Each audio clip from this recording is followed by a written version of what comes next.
ലോജിക്കിനെതിരെ കേന്ദ്ര കമ്പനി കാര്യ മന്ത്രാലയത്തിന്റെ അന്വേഷണമാണെങ്കിലും എങ്ങനെയാണ് അതിനെ കാണുന്നത്? അത് നേരത്തെ പറഞ്ഞല്ലോ, ഞാൻ പറഞ്ഞു, പാർട്ടി സംസ്ഥാന സെക്രട്ടറി പറഞ്ഞു, LDF കൺവീനർ പറഞ്ഞു, എല്ലാവരും പറയുന്നുണ്ട്. അപ്പൊ അതിന്റെ അപ്പുറത്ത് വേറെ ഇല്ലല്ലോ.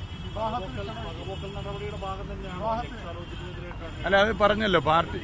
ഞങ്ങളെങ്ങനെയാ വെച്ചാൽ പാർട്ടി സെക്രട്ടറി LDF കൺവീനറൊക്കെ പറഞ്ഞ അതിനെയാണല്ലോ ഞങ്ങളുടെ അഭിപ്രായം. അല്ല 100 അഭിപ്രായം പറയുന്നവരല്ലല്ലോ ഞങ്ങൾ. ഒരുപാട് വിവാഹത്തിന് ഇപ്പൊ പോകാൻ പോവാ. ഞങ്ങൾ ഇവിടെ കുറെ വിവാഹങ്ങളുണ്ട്. പ്രധാനമന്ത്രിയുടെ ഷോയൊക്കെ കണ്ടാൽ വേറെന്തെങ്കിലും ഉണ്ടോ? പ്രധാനമന്ത്രിയുടെ ഷോയെ പറ്റി